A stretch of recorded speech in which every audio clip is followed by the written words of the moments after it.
ओम श्री परमात्मने नमः। ओम श्री गुरुभ्यो नमः। ओम श्री ऋषिभ्यो नमः। ओम असतो मा सद्गमय तमसो मा ज्योतिर्गमय मृत्योर्मामृतं गमय। ओम शांति शांति शांति। सर्वेभ्यो नमः।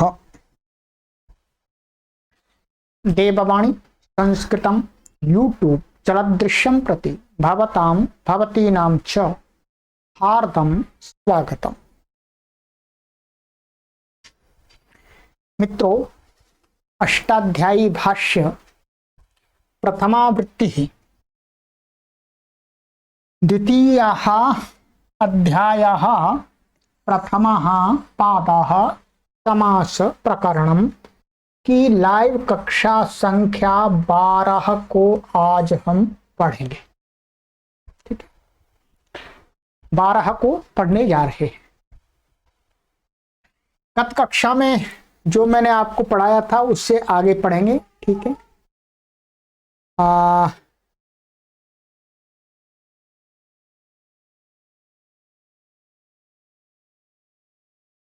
गत कक्षा में मैंने आपको यहां तक पढ़ा दिया था। यौगपद्यम ये कंप्लीट करा दिया था। सचक्रम धेहि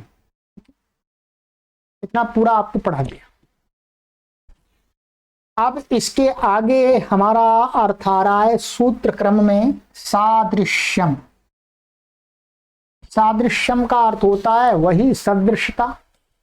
ठीक है,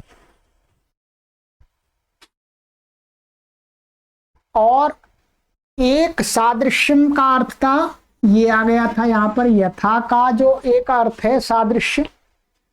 ध्यान देंगे, यथा के कितने अर्थ बताए थे? 4, उसमें एक अर्थ क्या था? सादृश्य। तो यहां पर भी यही कहा था कि सादृश्य अर्थ में वर्तमान जो अव्यय है वो समर्थ सुबंत के साथ समास को प्राप्त होता है और वह अव्ययी भाव समास होता है, यही कहा था। ठीक है, और यहां पर भी यही कह रहे हैं सादृश्यम बिल्कुल एक जैसा दिख रहा है, इसमें कोई भी अंतर नहीं है, आपको दिख रहे हैं। इसलिए यदि आप थोड़ा भी विचार पूर्वक पढ़ रहे हैं तो आपके मन में शंका उठना स्वाभाविक है, परंतु यदि आप नहीं पढ़ रहे हैं ध्यानपूर्वक फिर भी शंका उठाना मेरा धर्म है। गुरु ऐसा ही होना चाहिए कि शंका उठा करके अपनी तरफ से, यदि पढ़ने वाले पाठक या शिष्यगण शंका नहीं उठाते हैं तो फिर गुरु उठाए शंका। तो शंका मैं उठाऊंगा, आपके मन में उठी है तो अच्छी बात है, नहीं उठी है तो अब मैं उठा रहा हूं, उसको उठा लीजिएगा शंका को। शंका ये है कि इसमें और इसमें क्या अंतर है? ऐसा अंतर क्या है इसमें?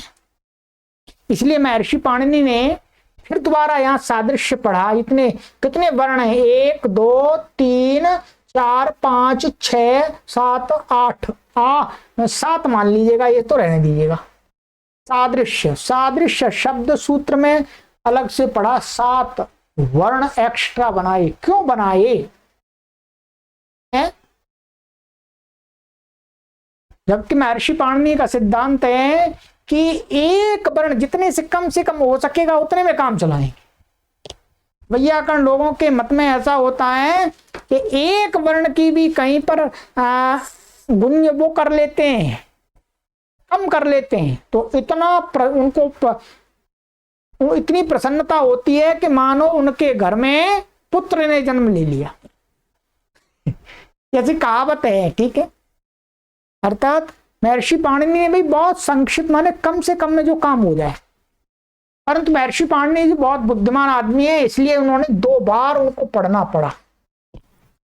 इसको आज मैं आपको समझा देता हूं, देखिएगा। ये सादृश्य और ये सादृश्य हम समानता 2 प्रकार से देखते हैं, एक मुख्य रूप से देखते हैं और एक गौण रूप से देखते हैं। एक प्रधान रूप से देखते हैं, एक अप्रधान रूप से देखते हैं। तो महर्षि पाणिनि ने 2 बार, दूसरी बार सादृश्य इसलिए पढ़ा कि प्रधान में जिस प्रधान सादृश्यता दिखाने में जिस प्रकार से समास होता है अव्यय के साथ में, वैसे ही अप्रधान समानता दिखाने अर्थ में वर्तमान कोई अव्यय हो उसमें भी समास हो जाए। इसको मैं आपको समझाता हूं, अभी पहले समझिएगा, उदाहरण बाद में बताऊंगा।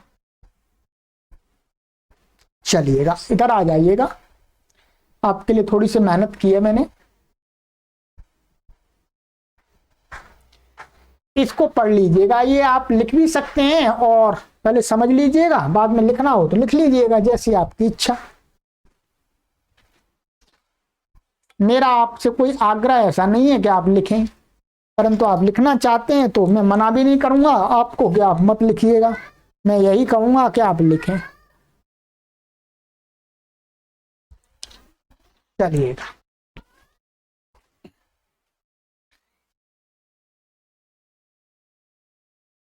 इस पंक्ति को समझिएगा।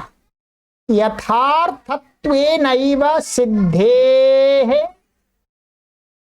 पुनः सादृश्य ग्रहणम गुणभूतेपि सादृश्ये यथा स्यादित्येवमर्थम्।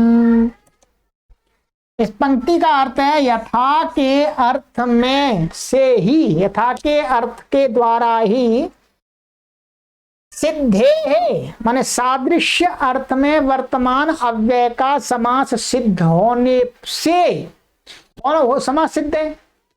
फिर भी पुनः माने फिर भी, सादृश्य ग्रहणम माने महर्षि पाणिनि के द्वारा फिर द्वारा जो सादृश्य पढ़ा गया है, कहते हैं गुणभूतेपि सादृश्ये यथा स्यात्। गुणभूत का अर्थ होता है अप्रधान रूप से सदृशता को दिखाने के लिए, क्या अप्रधान रूप से जहां सदृशता दिखाई जा रही है वहां पर भी समास हो जावे।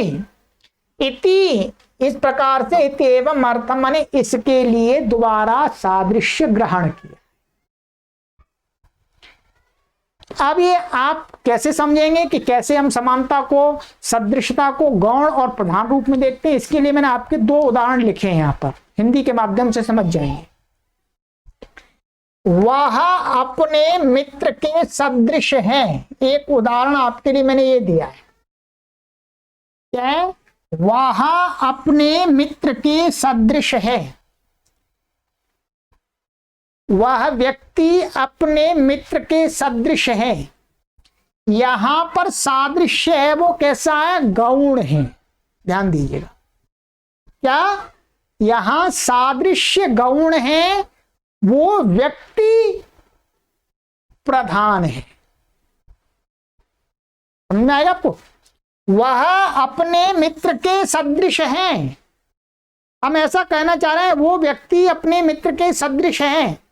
तो हमारा मुख्य रूप से जो शब्द के द्वारा जो वाचकत्व है, तो वो किस पर फोकस कर रहा है? वो समानताएं हैं जिस व्यक्ति में, उस व्यक्ति को कह रहे हैं हम। हाँ, समानता गौण रूप से, विशेषण रूप से आ रही है कि वो व्यक्ति अपने मित्र के समानता वाला है। यहां पर क्या है? व्यक्ति प्रधान है और समानता गौण है। ठीक है। और दूसरा उदाहरण है आपका, उसमें अपने मित्र की समानता है। ध्यान देंगे, उस व्यक्ति में अपने मित्र की समानता है। अब हमने उस व्यक्ति को क्या बना दिया, आधार बना दिया है, और जो समानता को यहां पर मुख्य रूप से दिखाना चाह रहे हैं, सदृशता को मुख्य रूप से दिखा रहे हैं यहां पर। इसलिए इस वाक्य में जो सादृश्य है वो क्या है, प्रधान है।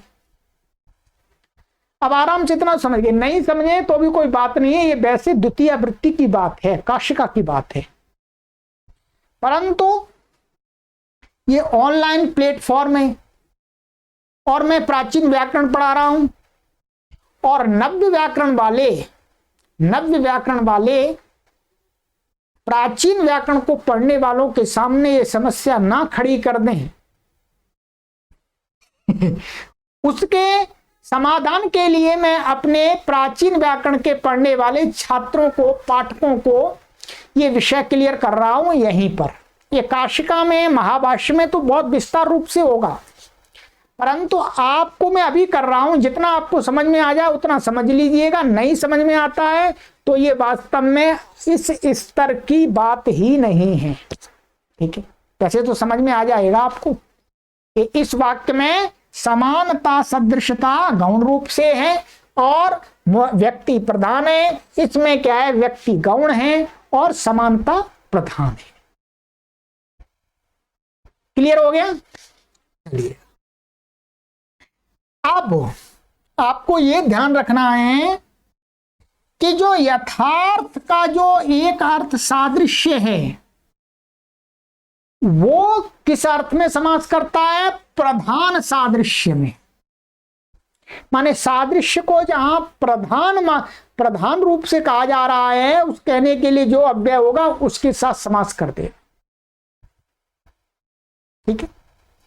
और सादृश्य माने गौण सादृश्य जहां होगा वहां पर ये वाला जो बाद में पड़ा हुआ सादृश्य शब्द है उसके माध्यम से अव्यय के साथ समास होगा। ये सादृश्य गौण अर्थ में बता, क्लियर मैंने कर दिया, ठीक है। कोई बात नहीं, छोटी सी बात है, बड़ी बात नहीं है। चलिए अब आ जाते हैं, अब आपको मैं उदाहरण पर चलते हैं, ठीक है।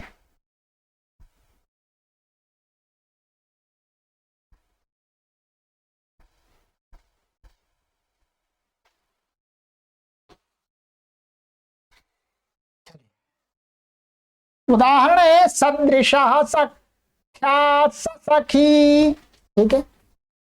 सदृशः सख्या सखी, यहां पर हम इसकी देखते हैं आपका